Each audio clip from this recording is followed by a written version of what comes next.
Y estamos en Conectadas acá en Canal 20 y nos encontramos con Georgina. Georgina nos va a comentar que este 11 de marzo es el Día en contra de la violencia de género en los medios de comunicación por y para los trabajadores de medios de comunicación. Georgina, ¿cómo estás? Contanos un poquito de qué se trata este 11 de marzo.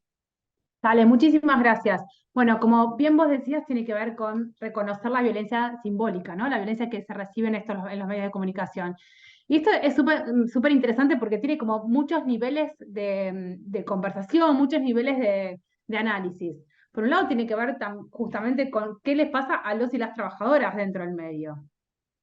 Recién estábamos hablando, ¿no? Un poco sobre cómo es esta representación, así que te cuento, por ejemplo, algunos números que son bastante parejos en todo el país, pero mientras las mujeres son la mayoría de las personas que que egresan de carreras que tengan que ver con la comunicación, justamente se invierte esta relación cuando son quienes están trabajando en diarios, en revistas, en canales de televisión, ¿no? No tienen esa misma presencia. Pasan de ser el 60% de las egresadas a ser el 30% en promedio o menos de las que están trabajando en estos medios. Obviamente se insertan en otros espacios, pero no justamente lo que tiene que ver con la comunicación.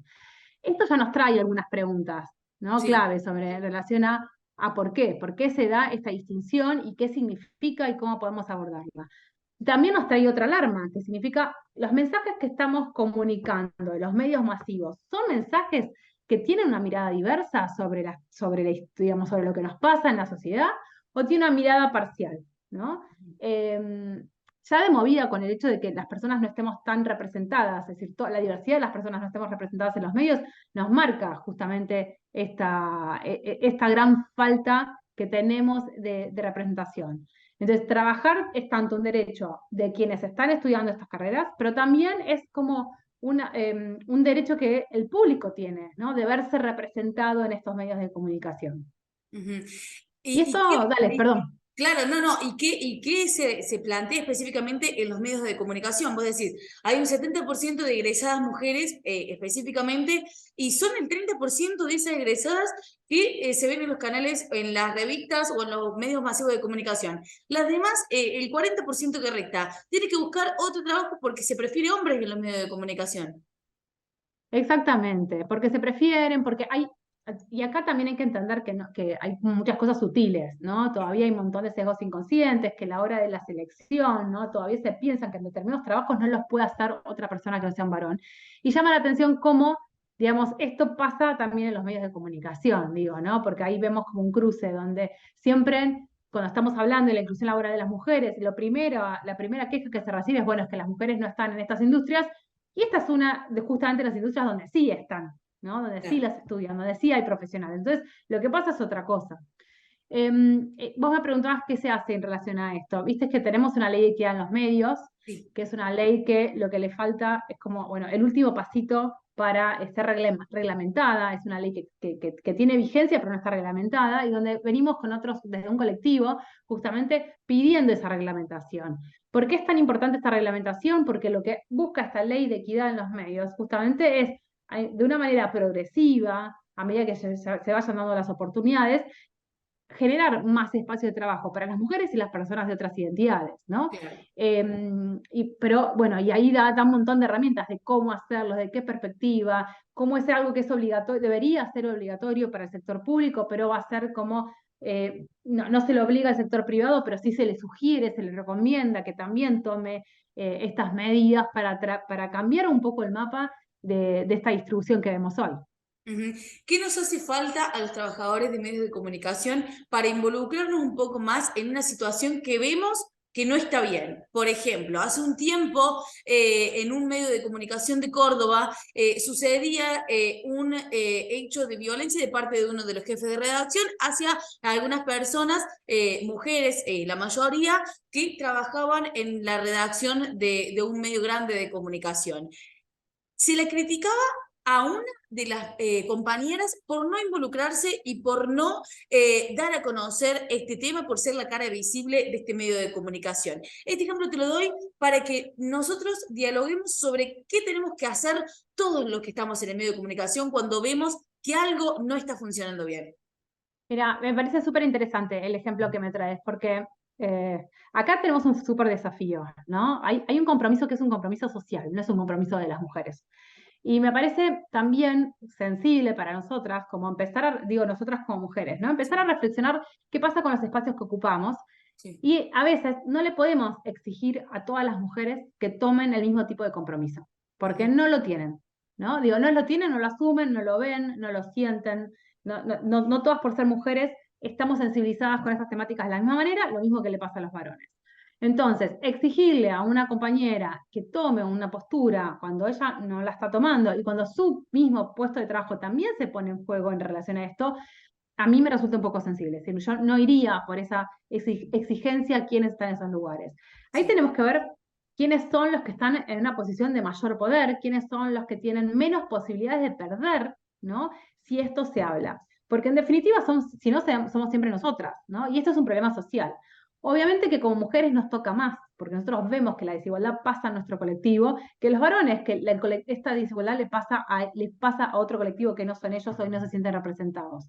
Pero algo que es sumamente interesante y que tenemos por ahí que trabajar muchísimo en conjunto y como sociedad, es que los varones puedan reflexionar de que ellos también salen beneficiados si esto cambia, ¿no? El clima de trabajo es otro, las noticias son otras, es decir, aprendemos a mirar desde otra manera, es decir, vamos a mejorar todos como sociedad y su trabajo no está puesto en jaque, no es que vamos a sus trabajos, ¿no? Sino que justamente lo que habla de la ley de equidad es ir de una manera gradual, es ir generando esos espacios, es repreguntándonos, es mirar nuestros procesos. ¿Por qué hoy se discrimina a un colectivo que son las mujeres y personas de otras identidades frente a todas las posibilidades? Es algo histórico, ¿no? Como detenernos a mirar. Entonces, volviendo a tu pregunta original, yo creo que, es decir, más que ponernos a pedirle a otro que haga algo que todavía no lo hizo, es bueno, a ver qué es lo que cada uno de nosotros podemos sí hacer, ¿no? ¿Qué es lo que cada uno de nosotros podemos hablar, contar, desde qué plataformas tenemos, qué poder tenemos? Es decir, si se trabajan en los medios de comunicación, siempre poder se tiene. Entonces, ¿qué es lo que podemos hacer y qué es lo que no podemos en riesgo, ¿no? No exponer tampoco a otras que no quieren ser expuestas en relación a esto. Al menos esa es mi opinión, no digo que sea lo correcto o incorrecto, ¿eh? Pero me parece como yo regalarles esto también para pensarlo, ¿no? ¿Es el lugar exigirle a una compañera que haga esto o son otros los medios? Ujú. Es interesante esto, te quería contar también brevemente, ¿no? Pero viste que el Ministerio de Trabajo tiene un observatorio de violencia laboral, que tiene un número de teléfono también, uno se puede acercar, puede escribir un mail para asesorarse sobre cómo manejar también las situaciones de violencia laboral. Y muchas veces, es decir, llega a mediar, ¿no? Pero entonces esto es un recurso que antes estaba solamente en Capital y que ya en los últimos años empezó a trasladarse al resto, a federalizarse este servicio. Me parece súper interesante para tenerlo a mano cuando no sabemos a quién recurrir. Claro. ¿Y qué sucede con la palabra miedo? Tengo miedo ahí, si me involucro, me pueden echar. Tengo hijos, la mayoría de las mujeres, o Sí. tengo una familia que mantener. Yo me encantaría involucrarme, pero no me involucro, me quedo en el molde, como se diría, me quedo quieto o quieta, porque si yo me involucro, puedo perder este trabajo para el cual tanto me preparé. ¿De qué tanto se ve esto de los medios de comunicación? Mira, el miedo se ve en todas partes, ¿sí? En todas las industrias, las personas tienen miedo a contar las situaciones de violencia laboral que viven o que atestiguan, ¿no?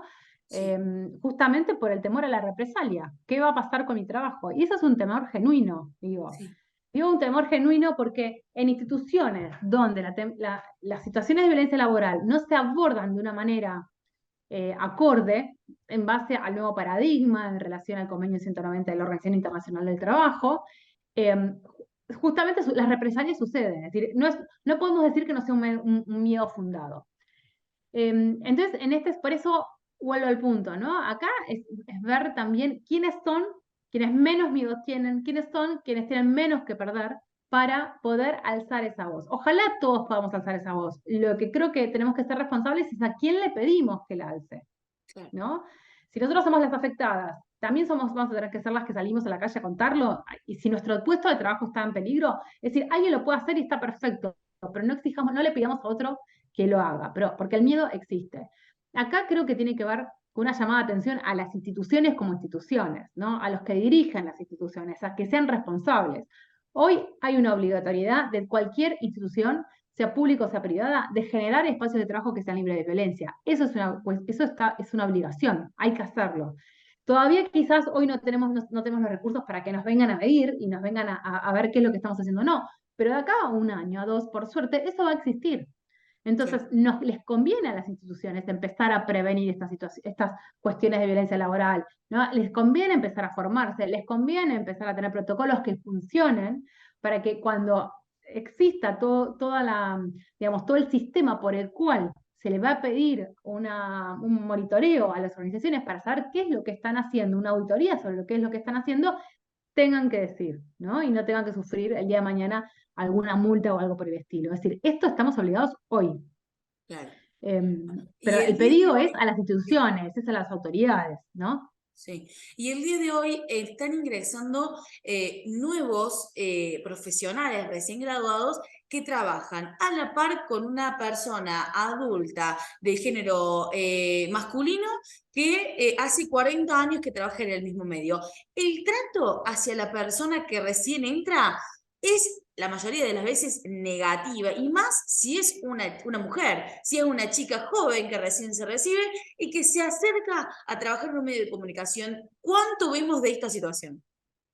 Mira, esta situación es muy común, ¿no? Y tiene que ver con las relaciones de poder, donde a la categoría de género se le suma la de jerarquía, se le suma la de generaciones, ¿no? Se le suma también a veces la de la formación. Y esto depende de cada institución. Hay instituciones donde sumar másters y posgrados y doctorados justamente hace que esa persona tenga más peso. Hay otras que lo que nos da poder tiene que ver con nuestra trayectoria, con nuestra escuela, con quizás haber aprendido dentro del medio donde nos estamos desarrollando. Es decir, por eso también hay que situar cada cuestión de la que estamos hablando en cada organización, a ver cuáles son las relaciones de poder que existen en una institución en particular.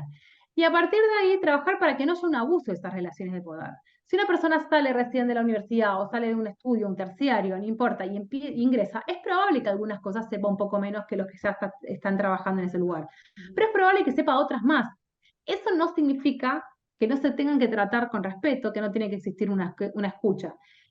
Lo interesante es que acá hay como muchos cambios culturales, porque en este proceso de transformación nos transformamos en relación a los roles de género, pero también nos transformamos en relación a las generaciones y el respeto que nos tenemos, en relación a las tecnologías. Entonces, todos tenemos algo para aportar. Y también algo súper interesante es que cambiamos las formas de vincularnos. Ujú. Como relaciones que antes estaban formas, digamos, que tomaban estas relaciones de poder, estaban aprobadas, tipo los gritos, los insultos, el pedir a veces de mal manera un montón de trabajos, o el de pedir que una persona se quede a trabajar en horas que no le corresponden, estaban bien vistas, porque era parte de poner la camiseta, era parte, o se justificaba con esa cuestión de asumir la cultura de la organización. Hoy sabemos que esto es violencia, ¿no? Claro. Y que ninguna de estas acciones deberían ser toleradas, nadie las debería tolerar, ¿no? Ujú. Por suerte, como decías vos, cuando alguien nuevo viene, tiene estos choques porque, bueno, no quiere ser tratado de esa manera. Y no tenemos que justificar a las personas mayores. Es decir, las personas mayores, quiero decir, los que tenemos más de 40, no tenemos Claro. ninguna justificación para seguir trabajando de esa misma manera. Tenemos que cambiar nuestra forma. Tenemos que entender que el paradigma es otro y no escudarnos en nuestra edad. Como yo lo aprendí de otra manera, bueno, hay que desaprenderlo y volver a aprender, ¿no? Claro, claro. Y este 11 de marzo, que es este día, ¿cómo podemos tener en cuenta en los medios de comunicación? También como trabajador de medio de comunicación te consulto qué actividades podemos hacer, qué diálogo podemos hacer, qué podemos presentar frente a la pantalla, frente a los parlantes de la radio o frente a la gráfica de algún medio gráfico. ¿Qué podemos hacer? ¿Qué acciones podemos llevar a cabo para conmemorar este 11 de marzo? Mira, lo interesante de estas fechas, de todas las efemérides, tienen que ver con cuando uno tiene un espacio de poder y un espacio donde puede contar como puede reflejar o tiene una voz, ¿no? Por eso digo un espacio de poder porque tenemos un espacio de difusión, es contar de qué va la efeméride, darle contexto a esa efeméride, darle contexto porque quiero decir, ¿no?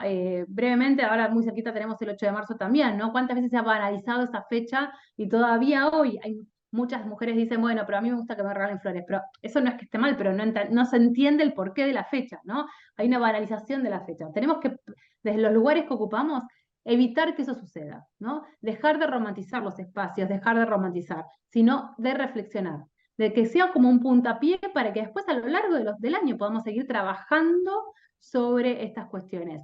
Algo que al final hoy todavía no tocamos, me parece como interesante, hablamos de la situación de las personas que trabajan, sobre todo las mujeres y personas de otras identidades dentro de este ámbito, pero ¿qué pasa con los mensajes que se transmiten desde los medios de comunicación, ¿no? Que ese es el segundo nivel. ¿Qué pasa con esa dimensión de la violencia simbólica? Esa cuestión de los chistes que se dicen, los mensajes que se dan tan abiertamente y que terminan afectando a otros colectivos. ¿Qué pasa con bueno, todo el refuerzo de estereotipos, ¿no? Que las personas de otras identidades de género, las personas de otras, bueno, de todo el colectivo LGBT, pero también con otras diversidades, se ven afectadas por lo que se dice en los medios de comunicación.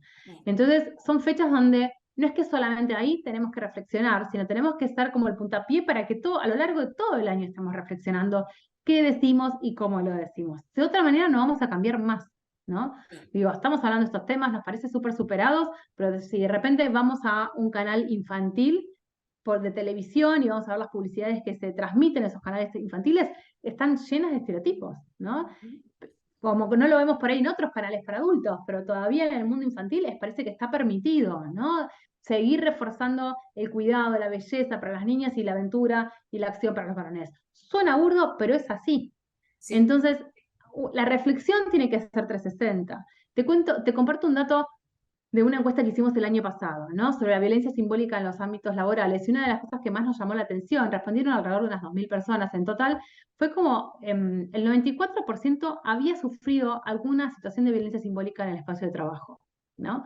94%, es decir, todo el mundo.